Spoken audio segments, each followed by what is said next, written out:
Eh, Nosotros nunca peleamos con la plataforma, nunca ¿Los buscaron por demandamos, lo menos? nunca nos buscaron, nunca nos llamaron. Teníamos derecho para armar un pleito por la serie, pero Carlos, estamos en esos momentos en un pleito acá en Colombia. Y entonces tener un pleito acá en Colombia, irnos a Los Ángeles a otro pleito también, Sí. eso era seguirnos desgastando. No, yo siento es mucho amor. Claro, es difícil, Carlos, porque a uno no quiere que lo recuerden por la pérdida de un ser querido, ¿sabes? Y también se ha vuelto difícil porque ya uno lo encasillan como el hermano de. Aunque no fuiste el concejal más joven de Bogotá, ¿no? No, ese puesto se lo dejé a otro que le gustaba mucho tener ese lemita de ser el más joven. Bueno, quiero darle la bienvenida a un gran amigo, a un compañero de muchas luchas, a Jorge Colmenares. Tomás George, ¿bien o no? No, feliz, gracias por la invitación, gracias por recibirme acá en este sofá tuyo, contento y listo para que charlemos. Bueno, bien. Lo que la gente mayoritariamente se pregunta, saliste del consejo, ¿qué estás haciendo ahorita? O sea, ¿cómo es la vida de Jorge Colmenares ahorita? Bueno, el consejo no es fácil, muchas personas siempre me preguntan, un concejal, ¿qué tanto trabaja o qué tanto tiene que ir a las sesiones o qué tanto tiene que estar trabajando? Y bueno, y tú lo sabes, trabajaste conmigo. No es fácil, nosotros generalmente sesionamos de domingo a domingo y eso hace que tengamos pocas oportunidades para compartir con nuestra familia, ¿sabes? Yo entré al consejo muy temprano, yo entré al consejo con 24 años y era una etapa en donde primero todos mis amigos estaban recién salidos de la universidad, estaban empezando a vivir la vida laboral y uno quería tener tiempo para disponer con ellos y compartir. Entonces eran cosas que yo no podía hacer, que me tocaba evitar, que por estar trabajando, por estar entregado al consejo no me quedaba mucho tiempo para eso. Entonces estoy intentando otra vez volver a tener los círculos, a compartir con mi mamá, porque era muy difícil verme con ella, eran muy pocos los tiempos que teníamos para interactuar juntos. Entonces este año me dedicaba mucho a estar para compartir, para salir, para intentar tener otra vez aire, oxígeno y disponerme a lo que la vida tenga aquí en adelante, trabajando mucho con la fundación de mi mamá también. Seguimos visitando colegios, seguimos atendiendo a personas desde la fundación, pero feliz, contento. Bueno, bien, sí, este tema de la fundación es importante porque es una de las labores principales que tú siempre has hecho, ¿no? Este tema de la Bogotá salvaje, recuerdo que nos recorríamos, pero muchísimos colegios en Bogotá, desde Ciudad Bolívar hasta Usaquén, la punta del Codito, llevando ese mensaje de que los padres de familia efectivamente no conocían cuáles eran las nuevas dinámicas de las drogas, de las rumbas salvajes, y pues qué chévere que lo sigas haciendo, ¿no? Porque creo que es una Tarea que nunca debe parar, o sea, nunca. Y pues nada, bien. Sí, eso más que todo fue el trabajo de mi mamá. Ella dijo, listo, perdí un hijo, pero no me puedo quedar solamente con el hecho de haber perdido a mi hijo, sino que yo quiero seguir llevando el nombre de él a otros lados, a que sepan que por una causa pueden nacer otras distintas, ¿no? Y ahí fue en donde inició la Fundación Luis Andrés Colmenares Escobar, en donde empezamos a visitar esos colegios que tanto me acompañaste. Y lo bonito era llevar ese mensaje y que los padres se enteraran de esos peligros, esos problemas a los que sus hijos se podían estar enfrentando, que tú mismo te dabas cuenta que en muy pocos casos ellos conocen tantos peligros que hay, la rumba, las drogas, las redes sociales, y creen que son puertas inocentes, pero que a la vez pueden traer atrás tanta oscuridad y tantas problemáticas que existen, que bueno, tú te dabas cuenta cómo ellos lloraban, cómo ellos se daban cuenta la decepción que tenían del hecho de no enterarse en qué mundo estaban sus hijos. Y pues bueno, muchas las diste tú, ¿no? Sí, especialmente en Teusaquillo, además. Sí, muchas las diste tú, yo me acuerdo, y las dabas muy bien, hablabas muy bien, los papás se conectaban con ese tema que me parecía excelente cuando encarabas esas situaciones, era muy, muy chévere. Sí, es que es una situación muy bonita, o sea, cuando los padres de familia abren los ojos y se dan cuenta de los peligros que están expuestos, como perfectamente lo estamos todos, lo vivió tu familia, lo viven miles de familias a diario. Claro, es un choque con la realidad que dice algo tengo que hacer. Pero, a ver, listo. Quisiera preguntarte, es decir, tu logo siempre ha sido Bogotá para la vida. ¿Vas a Siempre. seguir trabajando bajo Bogotá para la vida? en estos Más que años? trabajar bajo Bogotá para la vida, es trabajar por la vida. Muchos dicen que sí, quiero trabajar por la vida, quiero luchar por la vida, pero en sí, ¿qué valor le dan a la vida o qué entienden por vida? Entonces yo creo que lo importante es, claro, hay muchas personas que dicen, no, yo quiero trabajar por los niños, por los jóvenes, porque el futuro de ellos es muy importante, pero ¿y cuál presente tienen?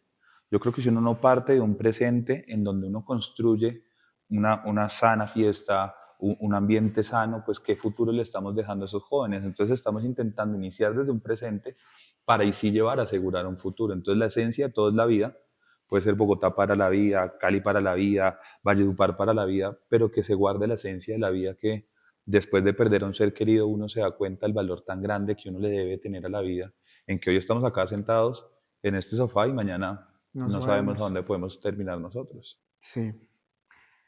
Tiremos una primicia, Jorge. Bueno, primicia no porque ya lo dijiste en el sofá Que de Laura Cuña, pero Jorge Colmenares va a aspirar a algo en los próximos años. claro, es que cuando uno tiene como las ganas de servir, las ganas de trabajar, a uno no se le pierde esta esencia de querer hacer política. Estamos en una profesión o en un trabajo que estuvo muy manchado, ha estado muy manchado y es muy difícil hacerlo. Tú te das cuenta que cautivar a unas personas es completamente difícil y hacerles entender lo que uno quiere o lo que uno está pensando es complicado. Pero igual, la esencia de eso es que a uno le gusta seguir haciendo la política y seguir apasionándose por esto.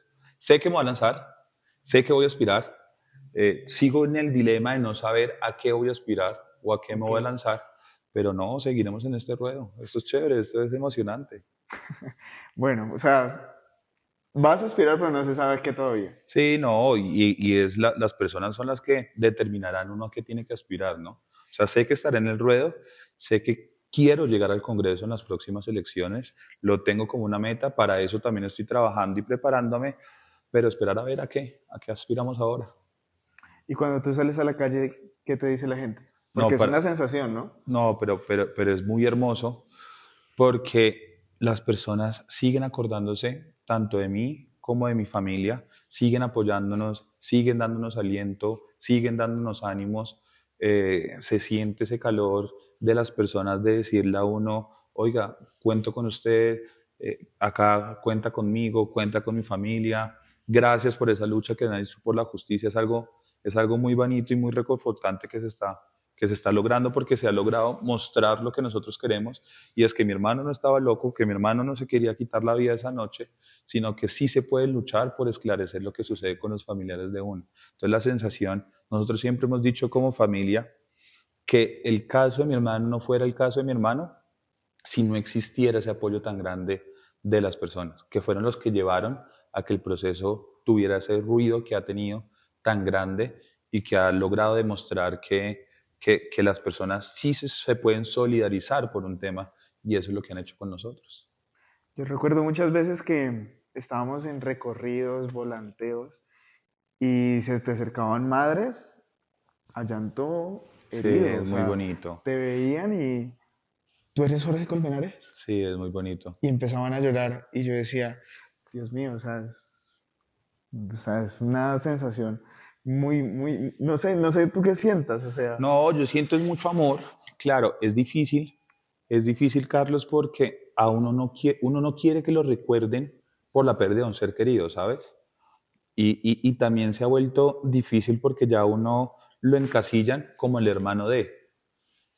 Y independientemente de que yo estoy orgulloso de mi hermano, que amo a mi hermano, que compartí muchos momentos con él, también uno también es un ser humano. Entonces era ese momento de separar el hecho de ser el hermano de hacer Jorge y intentar que las cosas no se mezclen, porque también cuando inicié en la política, mucha gente también me cayó encima, que yo decía, sigo siendo el mismo ser humano, sigo siendo la misma persona, sigo siendo ese mismo muchacho que conocen desde que tenía 15 años, pero entonces ¿por qué ahora tantas personas que a uno lo querían también empezaron a uno a tirarle duro, a darle a uno comentarios fuertes, que uno decía, pero si sigo siendo el mismo ser humano, ¿no?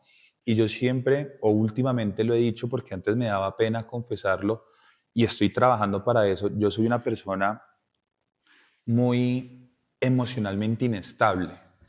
¿Por qué me considero emocionalmente inestable? Porque a mí las cosas me dan duro, desde terminar con una novia, pelear con un amigo, eh, pensar muchas veces cuando yo estoy sentado en un restaurante, bueno, me toca sentarme de esta manera, si me miran de esta forma, si hago esto, si hago esto otro, la gente enseguida me va a juzgar y lo más difícil es que cuando a uno lo juzgan, lo trasladan a que mi hermano fue igual. Entonces es como cuidar esa imagen que tanto hemos protegido con los actos que uno mismo hace. Entonces, para mí esas cosas, claro, cuando recibo el amor es hermoso, pero también cuando a uno le dan duro es completamente difícil y sigo trabajando por eso. O sea, sigo asistiendo a psicólogo, a terapia para intentar volver una persona afectivamente más estable, porque a mí esas cosas me pegan, me dan duro. Yo creo que eh, cuando esos hechos me suceden, yo me encierro y me enclaustro y cojo el cuarto y lo pongo oscuro y me quedo pensando y digo, bueno, pero por qué también tengo ese sentimiento afectivo tan débil? Y después lo logré entender y era porque, claro, cuando sucedió lo de mi hermano, hubo mucho tiempo en donde yo estuve solo, que no tuve con quién hablar ni con quién compartir esos sentimientos que yo tenía. Entonces yo no tuve ese proceso de sanación, claro, esa terapia de liberarme, de expresarme, de soltarme. Y por eso es que ahora estoy cogiendo las secuelas de las heridas que había dejado antes en ese trasegar. Claro, sí, es una situación muy difícil, además que lo lleva a uno a hacer muchas reflexiones. Pero yo quisiera, por ejemplo, preguntarte, pues uno que la conoce bien, que es a doña Neida, uno ve a doña Neida y ella transmite paz, o sea, es como, no sé, como que tú la miras y hablas con ella y es una tranquilidad, digamos, esos silencios tan bonitos. Pero yo quisiera preguntarte cómo fue ese proceso con tu mamá, ¿no? Porque evidentemente, claro, pierde a un hijo. ¿Y qué pasó contigo? O sea, ¿tú dónde estabas? ¿Tú qué hacías? ¿Qué pasó mientras todo ese boom de tu hermano, del proceso, cuando seguía muy, muy álgido, que no se había esclarecido todo para la justicia, que es algo completamente distinto? ¿Qué pasaba mientras tanto por tu cabeza? Es que fueron momentos muy difíciles, porque digo que fueron momentos muy difíciles. Mi hermano cuando se despide de mí, esa última noche, lo que me dice es, gordo, te quiero. Él me decía, gordo, no se te olvide que cuando mi papá y mi mamá no están, tienes que cuidarme a la gorda. La gorda es mi mamá. Eso se me queda a mí como una frase de vida en donde yo digo, bueno, él prácticamente antes de salir de la casa me dejó el trabajo hecho de que tengo que empezar a proteger y a cubrir a mi mamá. Porque el Jorge, antes de la muerte de mi hermano, era un Jorge que le daba igual lo que sucediera en el mundo. Yo simplemente seguía mi vida, yo simplemente seguía mi rutina, yo simplemente hacía las cosas que a mí me parecían que me gustaban a mí y no me interesaba ni me pasaba por la cabeza los entornos de familia. Entonces, por ejemplo, un fin de semana antes de la muerte de mi hermano me dijo, Jorge, mira, acá están los tacos de la casa, tienes que estar pendiente porque yo no soy el único que puedo saber dónde están todas las cosas de la casa, tú tienes que involucrarte un poco más con la familia, tú tienes que involucrarte un poco más con el hogar. Y ese era el Jorge de antes, el que vivía su vida siendo el hijo menor, el consentido de la casa. Claro, recibía mucho cariño y mucha atención de todo mi entorno. ¿Y por qué quería explicarte cómo era el Jorge de antes? Porque pasé de ese momento en donde todo se centraba en mí, a iniciar el proceso de mi hermano, a tener la pérdida de mi hermano, en donde ya mis papás se enfocaron, fue en la lucha del caso de mi hermano. Entonces yo llegaba al colegio, generalmente entraba a la casa y no encontraba a nadie, no había absolutamente nadie. Cuando mi mamá llegaba a la casa y me veía, uno queriendo un abrazo, uno queriendo un beso, uno queriendo una muestra de afecto, recibía mucha tristeza porque mi mamá no era capaz de abrazarme, no era capaz de besarme, no era capaz de mostrarme cariño. Y ahora la entiendo porque para ella era difícil porque a veces, y ella me lo confesó después, ella me dijo, Jorge, es que yo sentía que si yo te daba el cariño a ti, estaba tapando el cariño que sentía por tu hermano, que si yo te decía cosas bonitas a ti, tu hermano en donde estuviese se podía poner celoso porque no se las podía decir a él en vida.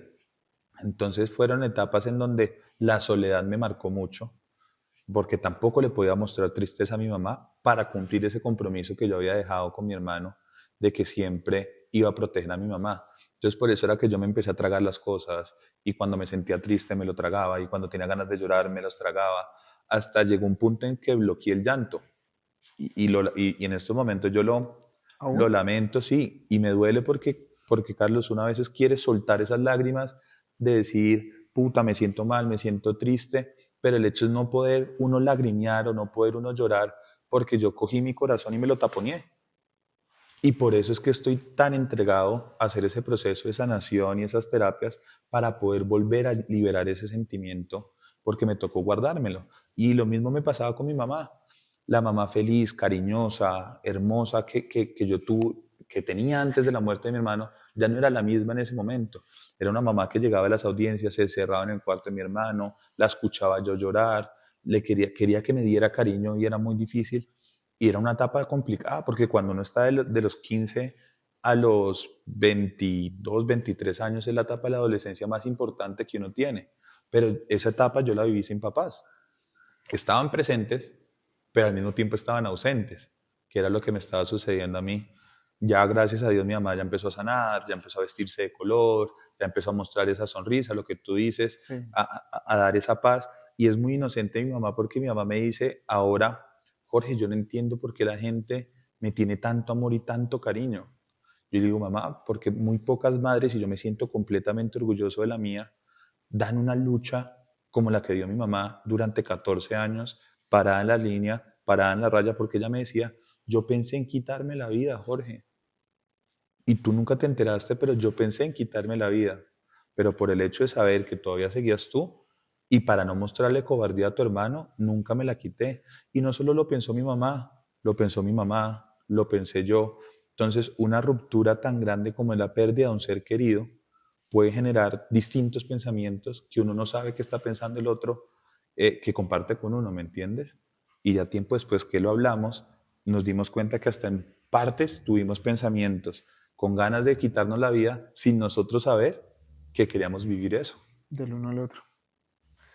Sí, una situación muy, muy, muy difícil, pero de todo lo que me has venido contando, me falta una persona, que es tu papá.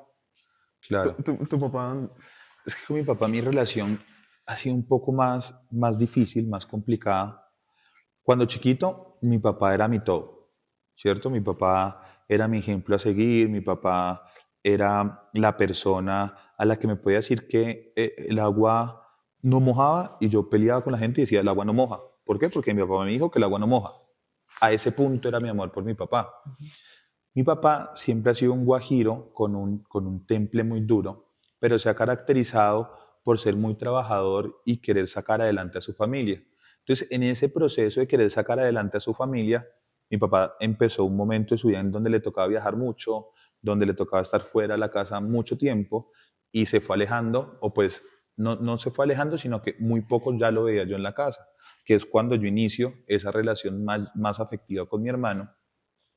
Pero luego el transcurso del proceso de mi hermano, ya prácticamente esa relación entre mi papá y yo ya era un poco más fría, ya era un poco más distante, porque mientras mi mamá estaba en ese cuarto llorando, mi papá estaba en un estudio clavado en un computador, porque la forma de él sobrevivir a ese duelo fue estar en el computador y concentrarse en el trabajo y meterse más trabajo y conseguir más trabajo. Esa era la forma de sanar. Entonces nos fuimos alejando, nos fuimos alejando. Es más, hasta en una época que nosotros tuvimos, duramos 2 años sin hablarnos, en donde ni nos felicitábamos, ni el feliz cumpleaños, que yo me arrepiento, porque yo a mi papá le pido disculpas y le digo, papá, uno al papá siempre lo tiene que respetar. Yo a ti te admiro mucho, discúlpame por haberme ausentado de ti, pero tenía muchas heridas dentro del corazón que no había sanado.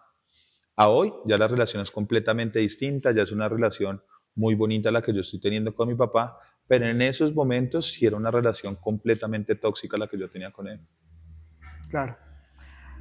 Bueno, que además Don Luis uno lo ve y su mirada es Claro, seca, o sea, claro, parece una plancha con la cara que hace.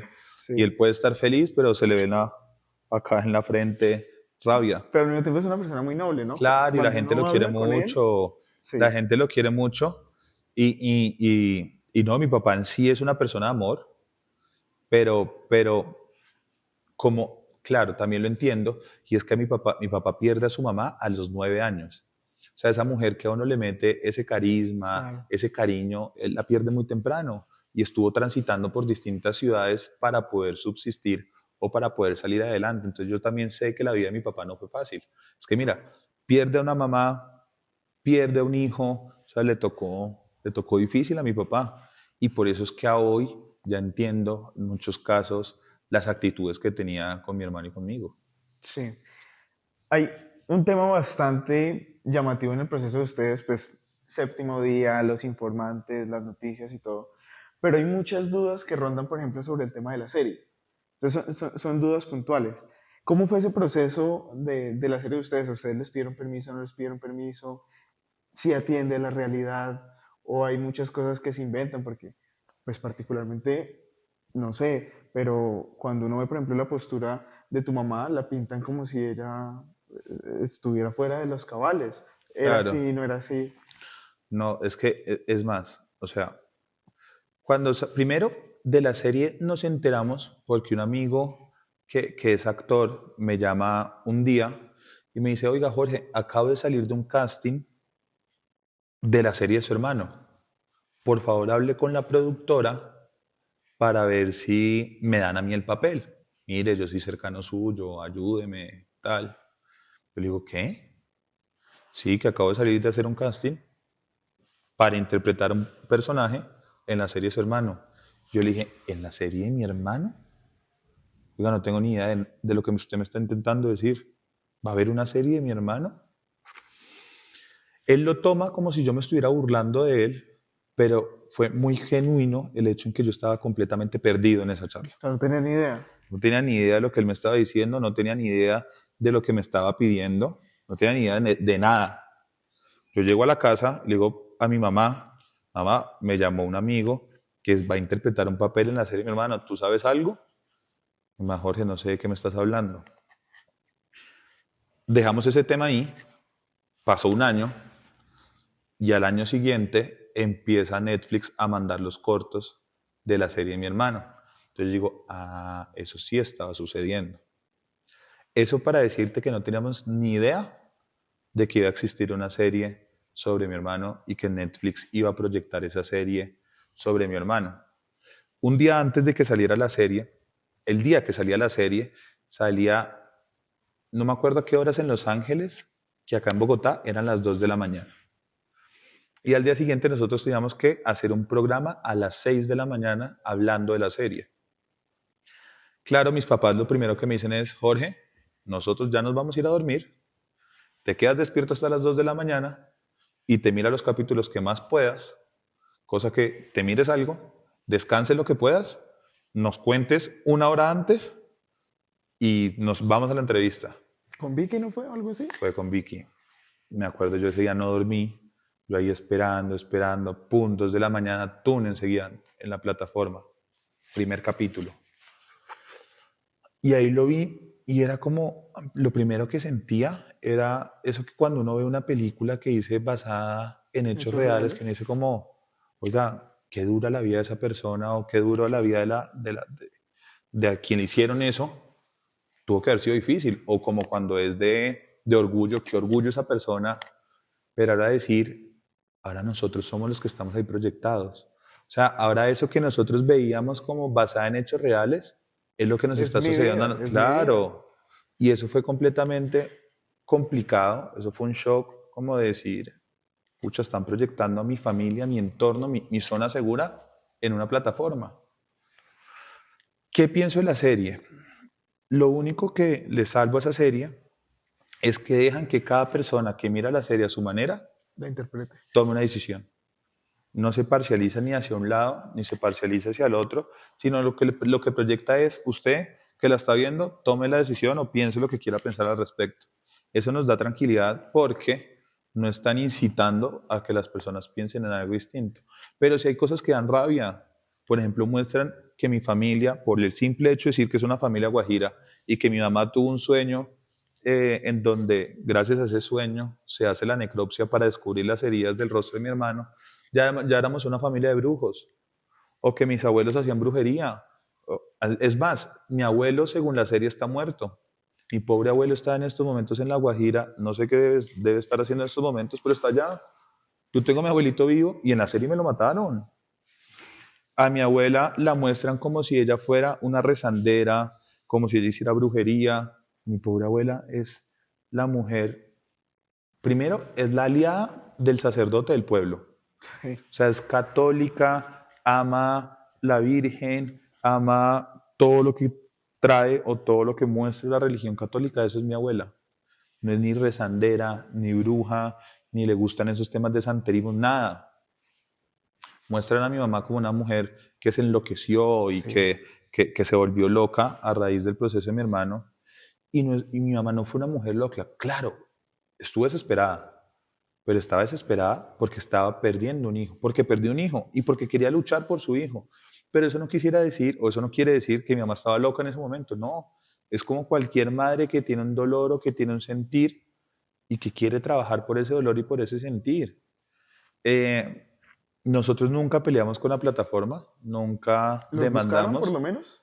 nunca nos buscaron, nunca nos llamaron. Teníamos derecho para armar un pleito por la serie, pero Carlos, estamos en esos momentos en un pleito acá en Colombia. Y entonces tener un pleito acá en Colombia, irnos a Los Ángeles a otro pleito también, Sí.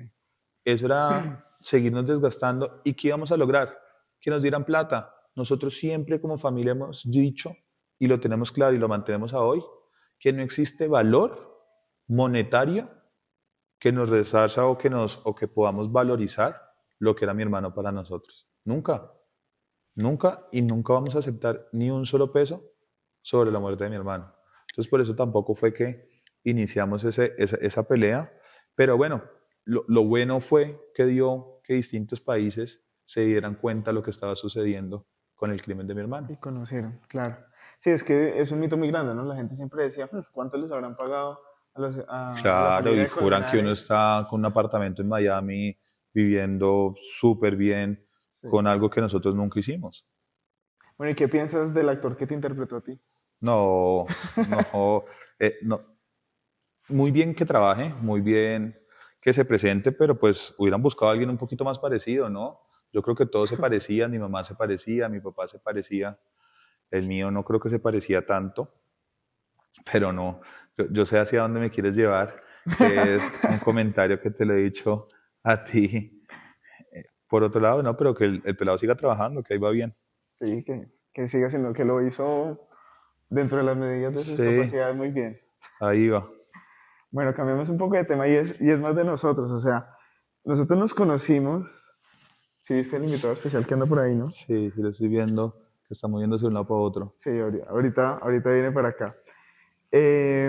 Nosotros nos conocimos en el Consejo Bogotá, en un evento de jóvenes del partido, al cual ya no milito. Claro, pero ahora le eché bien cabeza y no fue un evento de jóvenes del partido. Fue un evento que yo me invento en el consejo, en donde quería traer a los jóvenes hacia el consejo y que conocieran más el Consejo de Bogotá. Sí, Y sí, tienes sí, toda la razón, no, sí, ya no milito en el Centro Democrático. fuerte, fuertes declaraciones. Pero sí, eso se llamaba, ¿cómo era? Unicede al Al consejo. consejo, una cosa Ajá. así. Sí, que ya después lo replicaron y bueno, como siempre pasa en esto, ¿no? Siempre nos Total. copian. Pero nos conocimos ahí, después hicimos campaña al Senado en su momento. Con un gran amigo nuestro que se llama Gabriel Velasco. Sí, senador vallecaucano, muy querido. Saludos para Gabriel si lo está viendo. Y después, bueno, ya después se abre la oportunidad pues tú me das la oportunidad de entrar a trabajar en el consejo, donde era una relación muy tóxica, ¿no? Pero por mi lado no, yo solamente pedía que me cumplieran, ya. No, pero Carlos fue una persona que trabajó muy bien, supremamente, tenías una disposición muy grande para cualquier cosa. Si te tocaba ir a donde fuera, ahí estabas. Eso sí, toca salvártelo. Y en muchos casos era decirle a la gente que miren, los jóvenes sí lo pueden lograr. O sea, los jóvenes, si a uno les da la mano, si pueden cumplir las labores que muchas veces o muchas personas creen que solamente las personas con más experiencia, con más conocimiento, con un trasegar más largo son los únicos que lo pueden hacer. Y eso era mandar un mensaje de, oigan, porque si tú te das cuenta, la mayoría eran jóvenes los que estaban Sí, conmigo. prácticamente Eras todos. tú, otros, pero era un grupo muy bonito porque era muy joven, que estábamos, es más, desde el trabajo hasta irnos a tomar algo, por lo unido que era ese grupo. Desde estar trabajando hasta salir a compartir en distintas cosas, en otros horarios, que era muy chévere, a mí me gustaba. Sí, no, yo me quedo mucho con una frase que tú siempre decías, y es que, claro, llegamos una banda de jóvenes, pues todos y todo el mundo llegaba y decía, ¿usted quién es? Y después decía, pero usted sí va a hacer algo. Y, no sé, y nos dedicamos fue como a demostrar Que los jóvenes sí que podíamos los lograr las jóvenes sí cosas. podíamos hacer las cosas. Y después como que dábamos resultados y cuando la gente preguntaba, pero no la vaya a embarrar, ¿no? No vaya a ser como todos. Y me quedo mucho con esa frase que tú decías. Primero, a uno lo han criado con principios y valores toda la vida. Pero segundo, si así uno no quisiera, ¿sí? Si así no lo fuera, uno tiene toda una vida por delante y lo único que quiere es hacer las cosas bien para, digamos, seguir caminando en esto y sirviéndole a la gente, ¿sí? Y creo que el país lo demuestra, ¿no? Creo que los jóvenes, afortunadamente también mi elección, pues demuestran ese tipo de dinámica, es lo mismo la tuya. La gente está cansada de la política tradicional, aunque no fuiste el concejal más joven de Bogotá, ¿no? No, ese puesto se lo dejé a otro que le gustaba mucho tener ese lemita de ser el más joven, que me acuerdo yo que en una sesión yo le dije, ¿de qué nos sirve decir a nosotros que somos los más jóvenes si no trabajamos por los jóvenes? Y ahí disminuyó esa frasecita que él cargaba de decir que era el más joven De la galaxia. sí, de todo el consejo. Era complicado porque el hecho no es ser joven, porque yo creo que los jóvenes podemos llegar. El hecho es qué hacemos con esa juventud para poder lograr las cosas, ¿no? ¿Cómo transformamos a partir de la juventud? Y tú eres un ejemplo viviente. Pues mira, en una localidad en donde tú estás, que en promedio tiene más adultos mayores que gente de nuestra edad, terminó consiguiendo una silla a un joven. Eso es de demostrarle que ya los adultos pueden confiar en el trabajo que los jóvenes pueden lograr y acá está, pues acá estás tú como ejemplo de ese hecho. Sí, estuviste tú también ahí desde el consejo. Nada fácil, ¿no? Precisamente porque la desconfianza es muy grande, pero es que uno sigue es yendo para adelante.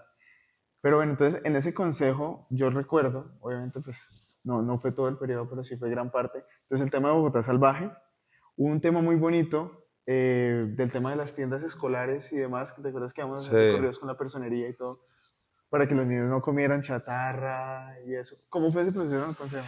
fue difícil porque primero es tener voz. Imagina, yo siempre lo he dicho y lo sostengo ahora, ese año muy pocos jóvenes nos lanzamos cuando yo quedé concejal, pero como que rompimos ese mito de que los jóvenes no podían llegar. Independientemente que con muchos yo no tengo la misma ideología ni los mismos pensamientos, sí éramos bastantes los jóvenes que estábamos ahí. Pues fuimos una primera generación que lo quisimos experimentar y el experimento no solo fue lanzarnos, sino el experimento fue transformar la política, porque era pasar de una política de estructuras, de De maquinarias, billete, a de... una política de redes sociales que las personas no le tenían, en ese momento, no le tenían fe a esa transformación. Claro, a hoy ya todos quieren hacer política a partir Sí, de las redes todos son sociales, TikTokers. pero en ese momento era muy difícil enviar ese mensaje desde ahí. Y luego de que tú llegas al consejo, claro, a mí nadie me enseñó a hacer política, yo llego con 24 años al consejo, y entonces era llegar y tener una voz dentro del consejo, que respetaran la voz que uno tenía, porque yo también adentro lo viví, personas que llevan 3, 4 periodos, y dicen, oiga, pero usted es un muchachito que va a venir acá a hablar, apague su micrófono. Esos eran los mensajes que uno recibía. O sea, era sentir lo que a uno le decían en las calles, también se lo decían los propios compañeros de uno, y uno tenía que buscar la forma de que la voz tuviera el mismo peso que la tenía la voz de otro compañero que pueda que haya hecho política mucho más tiempo. Ahí empezaba lo más difícil de hacer política desde joven.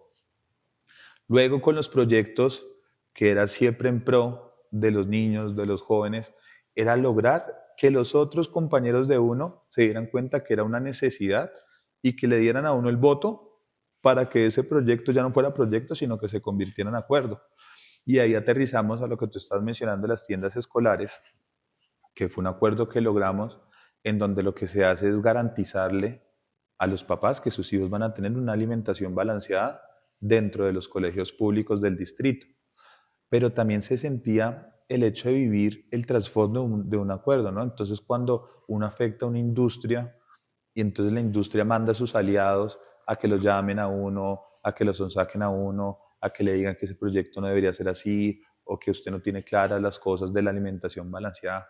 Era difícil también sentir esa presión, pero se logró y se lograron un sistema integral de protección de niños, que yo recuerde, las tiendas escolares.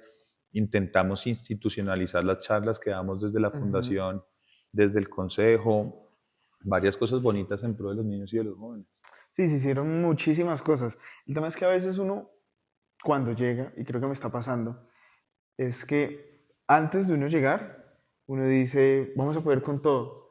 Ya después uno entra y mira y se da cuenta que el andamiaje del estado, del distrito, No es fácil. no es fácil. O sea, es muy difícil romper como todos esos ciclos que uno dice, oiga, sería perfectamente viable, pero la misma estructura del estado, la misma estructura de Bogotá es una locura. Claro, y que por más de que uno intenta como cumplir con las cosas que uno muy leal y muy sincero con las personas les decía, quiero hacer esto, pero una cosa es el querer hacerlo y otra cosa es que el sistema se preste para no poder hacer todo lo que uno les mencionó, ¿no? Claro. Uno intenta en un 100% sacarlo todo, pero pues también hay tiempos, también tienes compañeros que también tienen su agenda, que también tienen sus propuestas que necesitan que se tienen que cumplir, entonces dividir esos 4 años que tienes para que cada uno pueda lograr cumplir los objetivos que dejaron en cada uno de sus barrios, ¿no?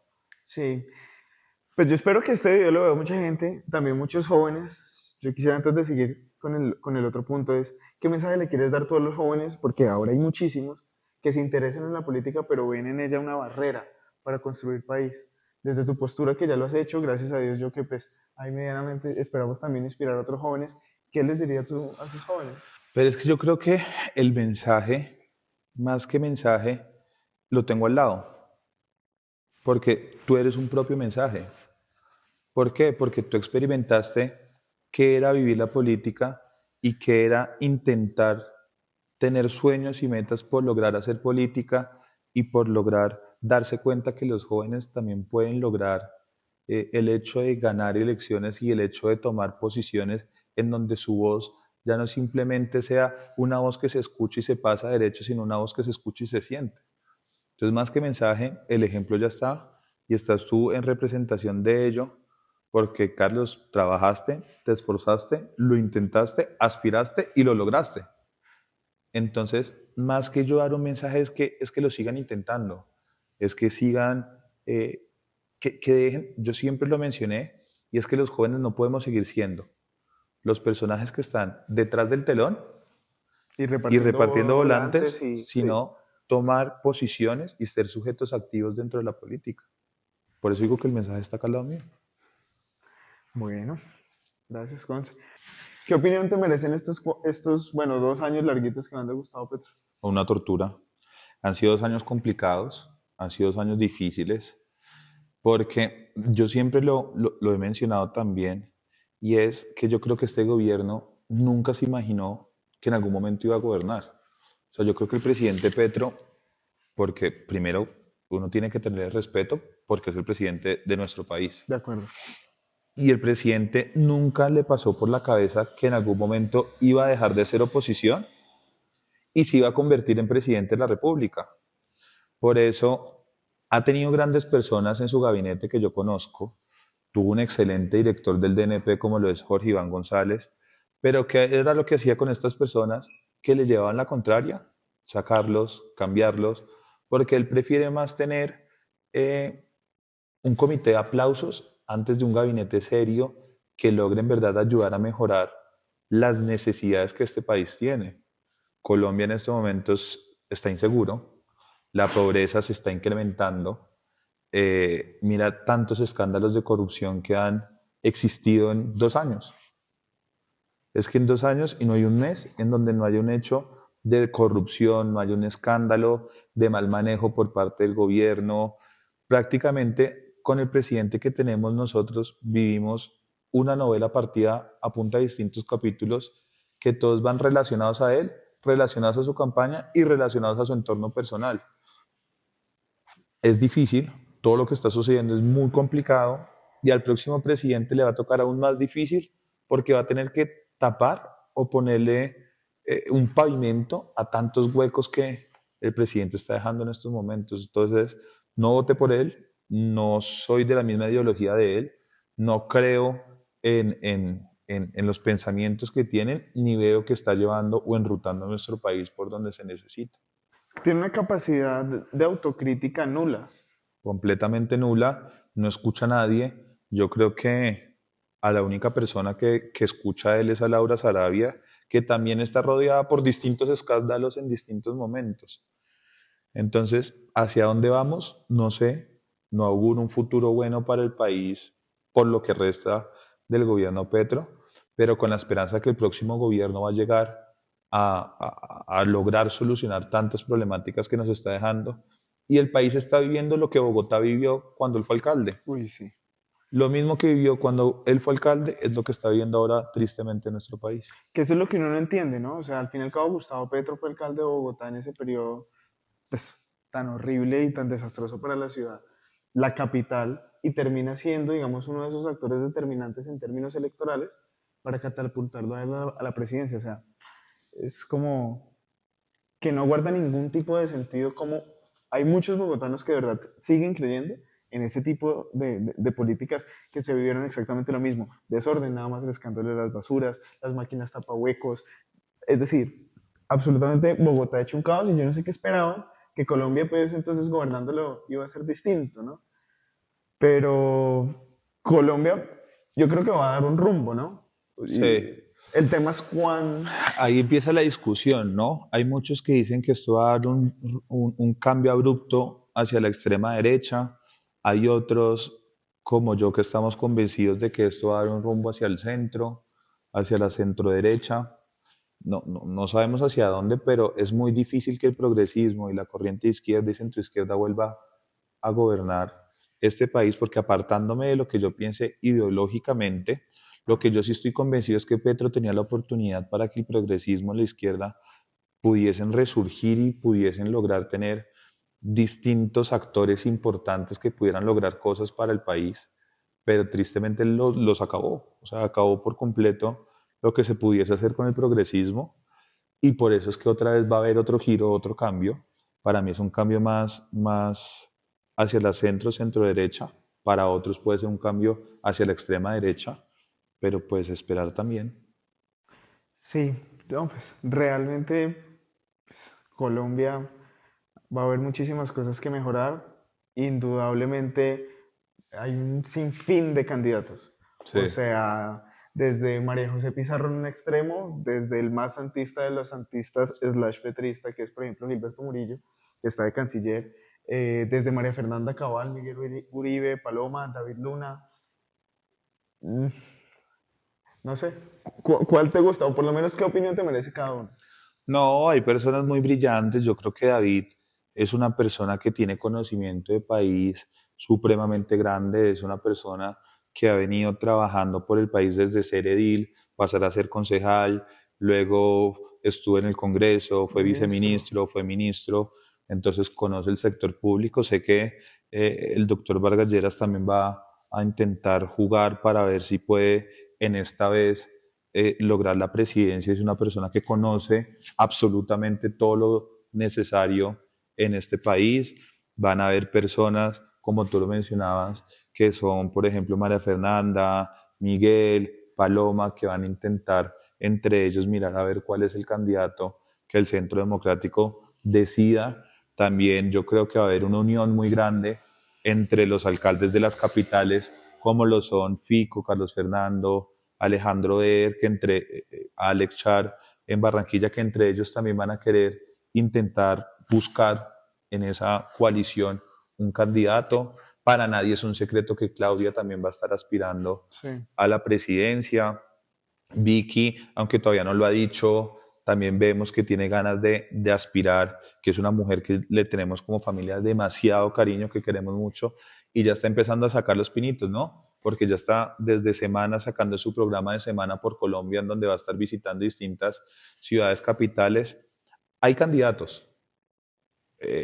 ¿Cuál es el necesario para el país? Esperar a ver cuáles son los programas de gobierno que cada uno va a intentar presentar, pero entre esos que te estaba mencionando, entre ellos es que va a ser el futuro presidente, porque Roy también sé que quiere jugar, pero yo no creo que este país vaya a querer No. votar por él. Murillo, tampoco veo que el país quiera votar por él. María José también quiere aspirar, pero no sé si el país quiera. Yo no votaría por ninguno de esos tres últimos que te estoy mencionando. Entonces esperar a ver en la unión que logran sacar los distintos partidos. Bueno, agradecerte mucho este espacio acá en esta entrevista, pues que espero que te haya gustado mucho, que les haya gustado también pues a todos los que nos están viendo y nada, acá seguimos al pie de lucha trabajando por los niños, por los jóvenes, por nuestro país y por Bogotá y el tiempo deparará, sí, por todo Colombia también.